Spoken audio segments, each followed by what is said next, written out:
Saya itu sebetulnya kadang-kadang miris, wah sholatku tompo ora, tapi saya sangat sadili, sangat sadili. Saya nggak pernah berdoa ya Allah ibadah kami jenengan terima ndak, karena takut kalau doa gitu keterusan itu terus ditompo ora, akhirnya keterusan gitu, akhirnya ngenes. Masa orang pernah sujud ngenes? Lama-lama gini setan masuk, apa artinya saya sujud ternyata nggak diterima. Lu wong kawula kok iskal tentang pernah sujud. Itu kan ibarat gini, kamu ngasih uang sama orang tua kamu, misalnya Habib Soleh ngasih uang Habib Ali, terus apa artinya tak kasih, kemudian beliau tidak terima kasih, itu kan lucu. Terima kasih tidak terima kasih, seorang anak ngasih orang tua itu keren.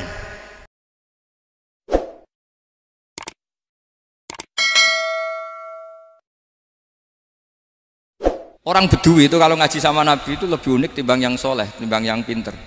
Sehingga banyak ilmu itu ditemukan dari orang Bedui. Karena cara berpikir itu aneh. Kalau orang soleh, orang waras kan berpikirnya ada aneh, standar. Jadi orang Bedui itu aneh. Pernah suatu saat Rasulullah itu khutbah cerita kiamat. Wah, dahsyatnya kiamat kayak apa?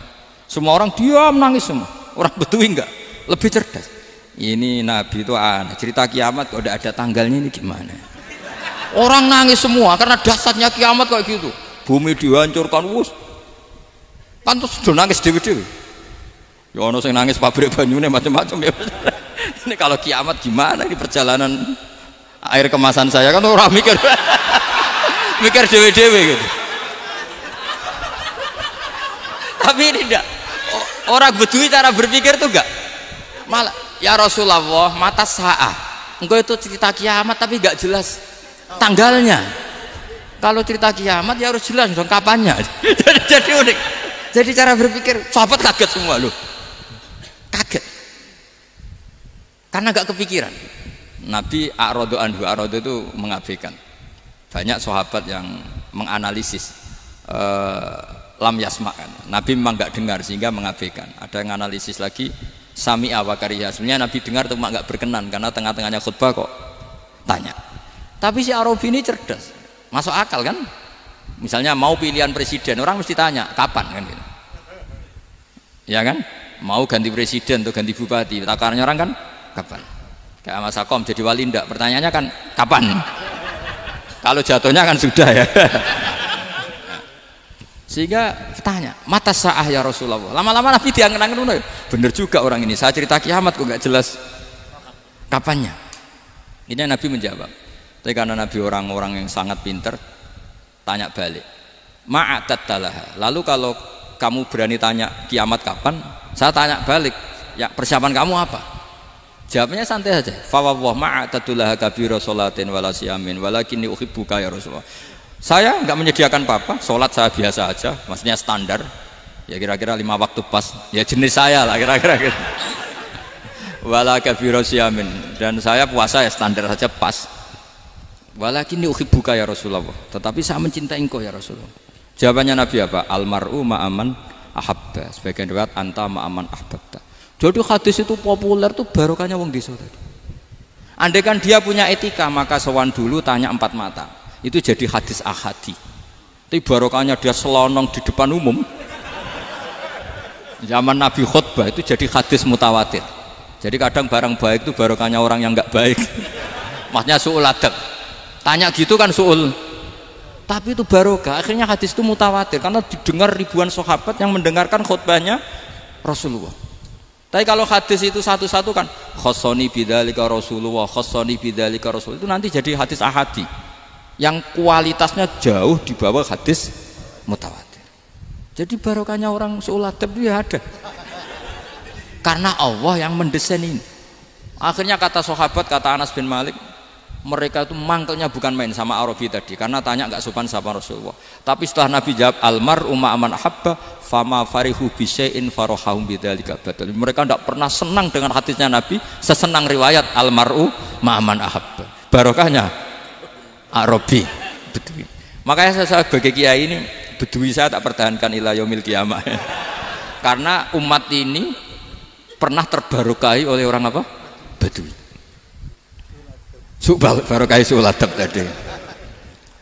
Jadi mohon ini supaya majelis ini kan majlisul iltorti Rasulullah, coba terlatihlah mengatakan Allah itu subjek, Allah itu al-fa'ilul mukhtar, Allah itu al-fa'ilul mukhtar. Allah itu yang menentukan alam ini. Dan Allah mensifati dirinya wa annahu huwa adhaka wa abka. Allah itu zat yang memberi orang itu bisa tertawa. Dan Allah juga yang memberikan orang itu bisa menangis. Mbok kayak apa kamu neror umat? Wah, amal enggak mesti diterima gini-gini. Ternyata ning majelis nangis ya. Mulai guyu. Kadang guyu-guyune ngenyek tenane. Daripada apa ya agak-agak merodok orang yang dohirnya beda dengan batinnya, nggak perlu distatuskan seperti itu. Ya sudah biasa saja. Jadi, nah, fi muqaddimihim, imam besar dalam manhaj ini namanya Abul Hasan apa? Asyadzili. Abul Hasan Asyadzili itu kalau ada orang tanya gini, Beb saya ini susah, sholat saya tidak mesti diterima Allah gini-gini, marah. Nggak usah. Kafa bika jazaan an radiyaka laka ahlan. Sudah kamu ditakdir pernah sujud itu sudah keren. Saya itu andaikan dapat kabar dari malaikat bahwa sholat kamu tidak diterima, saya tidak susah. Bukan karena sombong. Pernah ditakdir sholat sujud ning Allah itu keren. Kayak apa malunya kita ketemu Allah kemudian kita di bumi tidak pernah sujud. Makanya cara Abul Hasan Asyadzili kowe ora usah mikir sholat ditampa ora usah mbok mikir. Kowe ditakdir tahu sujud itu hebat. Kafa bika jazaan an radiyaka laka ahlan. Cukup kamu mendapat balasan dari Allah, kamu pernah ditakdir sujud. Gak perlu ngaji alim alamas, gowo sawi ngalor ngidul jalalain keren. Paling gak malaikat pernah melihat kamu, wah gowo tak kitab kuwedi. Gak penting paham gak penting. Karena isra bakat paham ngono. Jadi Abul Hasan Asyadzili adalah orang yang dan itu Al-Hasani ya, dan itu Al-Hasani. Makanya macam-macam kita yang Al-Husaini sudah kita punya Faqih Muqaddam, punya banyak. Di Al-Hasani yang paling populer diantaranya adalah Abul Hasan Asyadzili. Beliau tuh kalau ngendikan sesuatu itu positif terus. Termasuk itu ketika ada orang resah sholat saya diterima ndak, kata beliau, wes kowe sing sempurna, ditakdir tahu sujud. Saya itu sebetulnya kadang-kadang miris, wes sholatku tompo ta ora, tapi saya sangat sadili. Sangat-sangat sadil. Saya nggak pernah berdoa ya Allah ibadah kami jenengan terima ndak, karena takut kalau doa gitu keterusan itu terus ditompo ora ya. Akhirnya keterusan gitu. Akhirnya ngenes. Masa orang pernah sujud ngenes? Lama-lama gini setan masuk. Apa artinya saya sujud ternyata nggak diterima? Lu wong kawula kok iskal tentang pernah sujud. Itu kan ibarat gini, kamu ngasih uang sama orang tua kamu, misalnya Habib Soleh ngasih uang Habib Ali, terus apa artinya tak kasih kemudian beliau tidak terima kasih, itu kan lucu. Terima kasih tidak terima kasih seorang anak ngasih orang tua itu keren. Makanya saya bangga dengan Habib Soleh ketika beliau mengumrohkan Habib Ali, sudah mendaftarkan haji Habib Ali. Nggak usah mikir diterima apa enggak, wes keren, itu sudah perilaku yang keren, yang hebat. Makanya saya sering ada orang mau cerai tanya saya, Gus saya ini cerai gak, istri saya kurang ajar gini. Gak usah. Tapi bojo kula judes. Uang di bojo iku wis keren, paling gak kowe ra darani jomblo.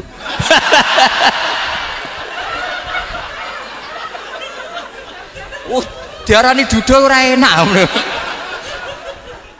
Wis luwe sabar ndi diarani duda mek diarani bojo judes. Enak bojo judes cek gagah. Di bojo lah. Oh, iki. Provokator itu. Jadi kafabiga jazaan an radiyaka laka ahlan, sudah ditakdir pernah sujud itu sudah keren. Dulu ulama ala hadan nampak. Ulama dulu cara berpikir seperti itu. Makanya ulama dulu kalau nafsiri wasjud waqtarib sudah pernah sujud.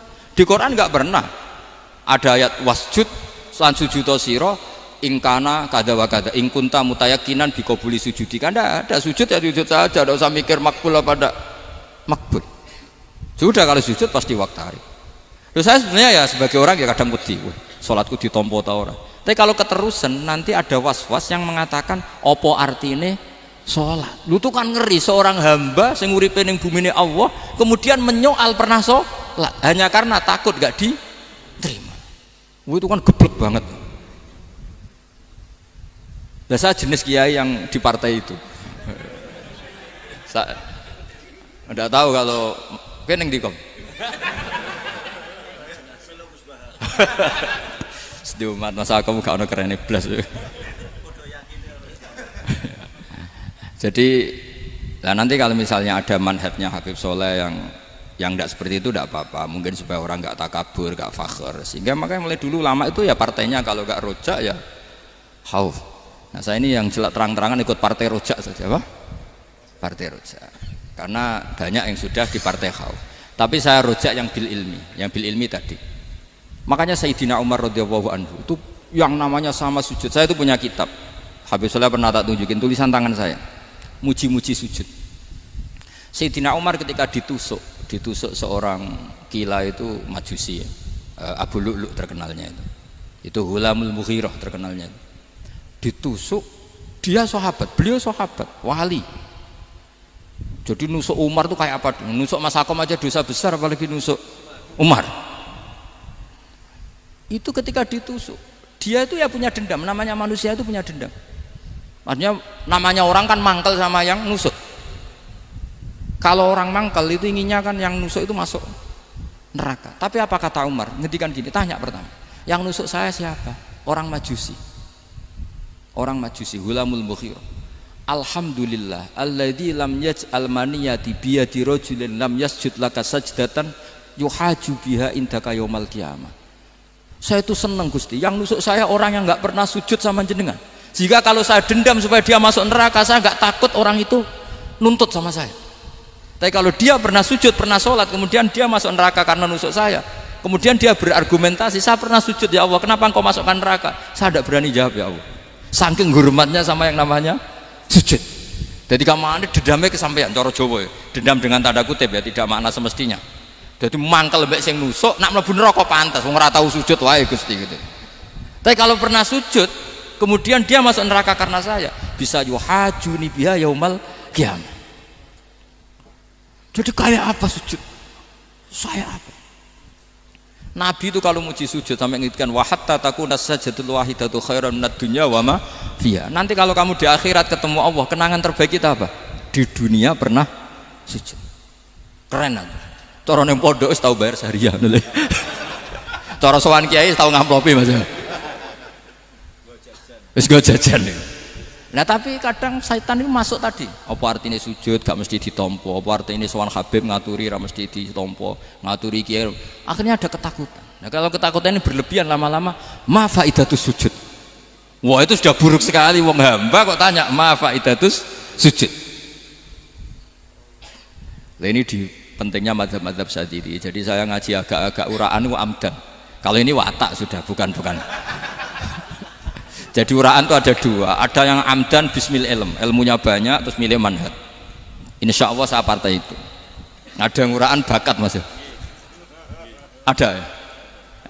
Ada apa banyak? Nah sebetulnya khauf juga gitu Bim. Ada khauf itu karena ilm.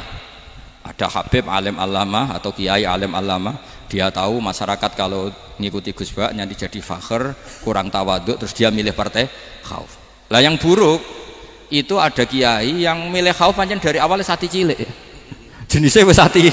Jadi sebenarnya dia tidak cukup ilmunya nerangkan khauf, cuma jenisnya wis sati cilik. Wong ning omah lawang dikunci ono gludak-gludak, ono hantu putih.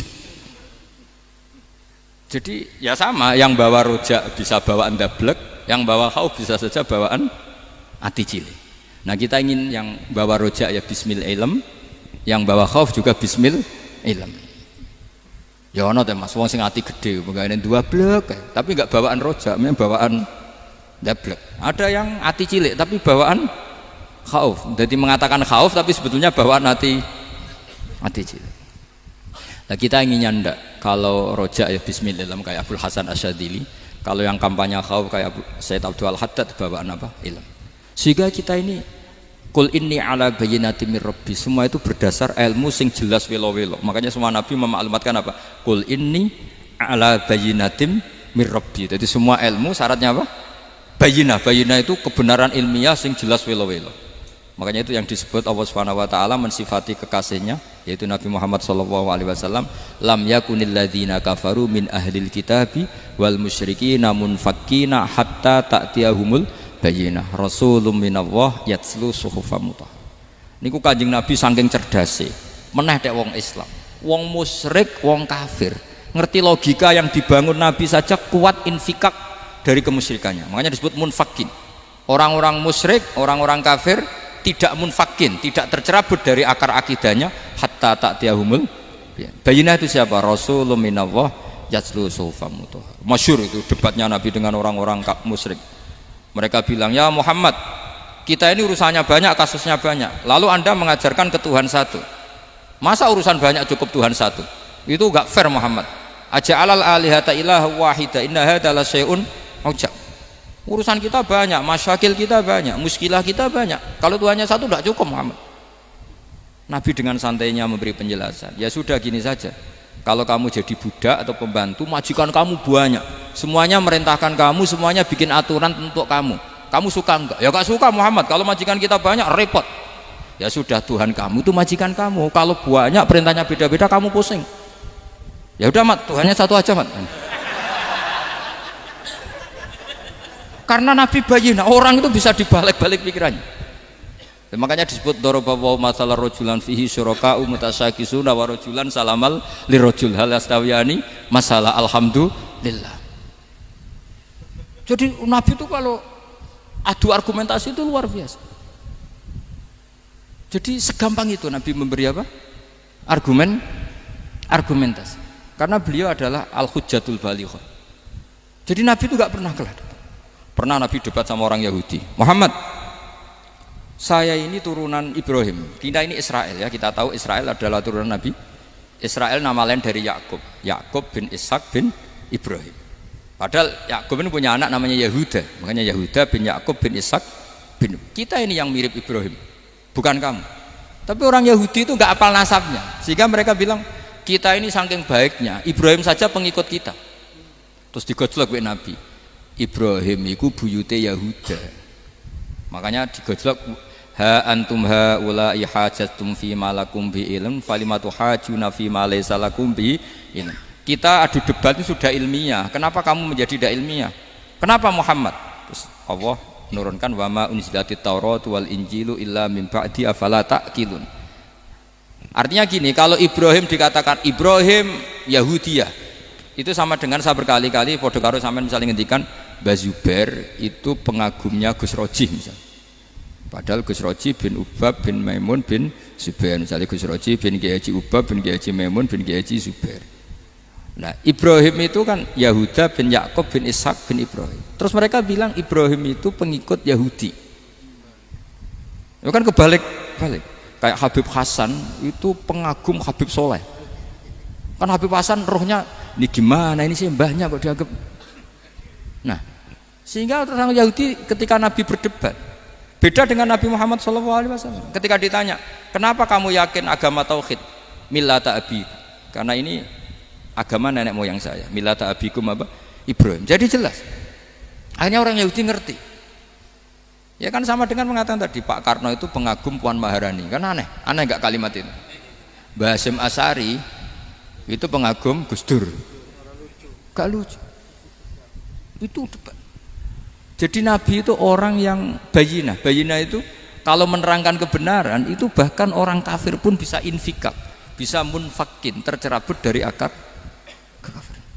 Nabi itu mudah sekali merubah logika. Makanya di Quran sering ada kata aro'aitum, karena memang tadi. Nah saya mohon apapun pilihan anda rojak kayak Abdul Hasan Asadili tadi, ketika orang resah sujudnya diterima apa enggak, sholatnya diterima apa enggak, beliau bisa berargumentasi betapa pentingnya sujud. Wes aja kowe iku kawula, tahu sujud itu keren. Saman bayangkan betapa malunya kita kalau kita ketemu Allah kemudian di dunia enggak pernah. Lho paribasane kula mlebu swarga lah isin. Mlebu swarga tapi ning donya ora tahu isin. Sama seperti kowe di guru saurip-uripmu ora tahu salam templek wis. Kira-kira seperti meskipun salam templek ora penting. Ya ora penting to, misale soalnya salam templek 50.000 duwe wis akeh ngono. Nah Mas Akom penting kudu rokok. Itu bukan nilainya kok, betapa malunya kita. Saya dulu mau sarang, andai kan tidak pernah khidmah sama iya malu tenan sebagai apa? Santri. Makanya Sayyidina Umar ketika beliau dibunuh orang, itu pertanyaan pertama, dia pernah sujud enggak? Enggak pernah. Andai kan dia pernah sujud, maka saya tidak berani masukkan dia masuk neraka. Takutnya dia protes sama Allah, ya Allah saya pernah sujud kenapa harus di neraka? Atau Umar ditanya Allah gini, Umar, kue ridho wong sing tahu nyembah aku kemudian dia di neraka. Kayak apa? Jadi makanya Umar ketika wafat ketika alhamdulillah alladzi lam yaj'al maniyati biyadi rajulin lam yasjud laka sajda. Ya, jadi saya mohon sekali jadi majelis ini sebuah majelis mubarak, caranya tauhidnya dibenarin ya, tauhidnya dibenarin. Jadi Allah itu adhaka wa abka, Allah itu al-hadi, Allah itu ar-razzaq. Sehingga menteri ekonomi mbok salah rumusillah wong tetep mangan. Mergo Allah itu ar-razzaq. Mbok negara dikelola keliru lah wong tetep mangan, wong Allah itu ar-razzaq. Kiai rada akeh sing di masalah. Tapi ya tetep agama ini jalan. Lho andai kan syaratnya agama ini kiai ini bener, wah ya repot. Kowe iso bayangno masakom bener terus. Tapi agama ini berkali-kali coba di TV itu banyak nyun sewu, ada ustadz, ada kasus apa, ada kiai, kadang ada masalah hukum. Agama ini jatuh enggak masalah. Padahal di TV itu sudah dinasionalkan kan, ada kiai terlibat kasus hukum atau ustadz tertangkap karena melakukan apa gitu. Tapi enggak ngefek karena agama ini bihifdillah wa biriayatillah. Sama. Negara mana-mana kadang manajemen ekonominya enggak jelas, tapi masyarakat ya makan karena Allah Razzaq. Sama, aku kancanan Mas Ako mengeluh, tapi Allah adhaka, akhirnya iso guyu. Padahal orang untungnya blas kancanan dede. Tapi karena Allah itu adhaka.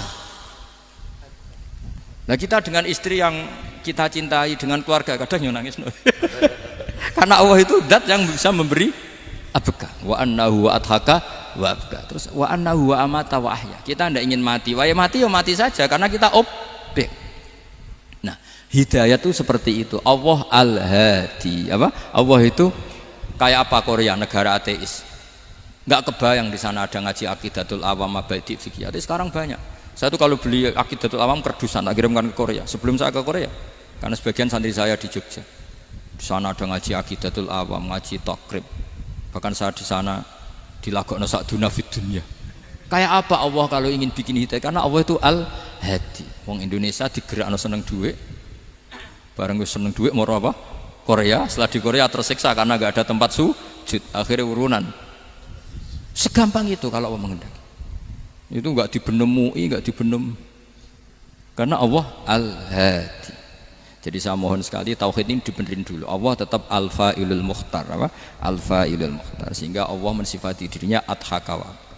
Mbok kamu bendung kayak apa, orang ngaji saya tetap guyu. Sekarang iso mbuli saya, oh Gus Bab ngaji tidak guyu. Allah yang memberikan guyu kamu itu. Andai kan sesuai status kamu, kowe ora ngarep guyu. Utang akeh, jatuh tempo, bojo ora percaya. Gede-gede ya, kayak paham. Ya jadi ini tak isyatkan jenengan saya ini tadi bawa kitab Fathur Rahman di Thalibi Ayatul Quran, mau tak kasihkan hadiah ke saya itu Marhafid sebagai penyempurna karena beliau sudah Al-Husaini. Semoga ini dapat barokahnya Al-Hasani. Ini dikarang oleh zurianya Abdus Salam bin Masis. Abdus Salam bin Masis adalah guru dari Abul Hasan apa? Asyadili. Jadi kita tahu Sahibul Hikam Ibnu Athaillah As-Sakandari muridnya Abul Abbas Al-Mursi. Beliau muridnya Abul Hasan Asyadili. Beliau muridnya Abdus Salam bin Masis. Yaitu alami zada ini min dzurriyyati Abdus Salam bin Masis. Jadi ini Al-Hasani. Jadi ini sudah klub karena mulai dulu ya tradisinya gitu. Banyak sabaib ngaji barojak, bafadol. Nanti yang bafadol barojak yang ngaji Habib lagi. Seperti sanadnya Soleh di Sarang. Ya Soleh ngaji Mbah Mun. Tapi Mbah Mun ngaji Sayyid Alawi Sadat ya. Ngaji Sayyid Zaini Dahlan, nanti setelah Sayyid Zaini Dahlan ngaji Ajam lagi Usman Adim Yati. Jadi ya biasa mulai dulu silsilah ya seperti itu. Jadi seperti dulu Ibnu Abbas termasuk Qorobatu Rasulillah. Jadi dulu Qorobatu Rasulillah itu Bani Hasyim sama Bani Muttalib. Tapi kalau sekarang ya tentu para sadat, para habaib. Dulu biasa Ibnu Abbas ngaji ke Zaid bin Sabit. Itu Ibnu Abbas yang mencium tangannya Zaid bin Sabit. Tapi Zaid bin Sabit juga mencium tangannya Ibnu Abbas karena karobati Rasulullah Shallallahu Alaihi Wasallam. Jadi saya mohon semuanya itu insaf bil ilm, ya, insaf bil ilm. Kayak tadi munfakina hatta ta'tiyahumul bayin. Jadi bayinnya itu orang yang kalau menerangkan itu memberi penjelasan sing jelas welo-welo. Itu siapa? Rasulun minallah yatslu suhufam mutahharam. Al-Fatihah.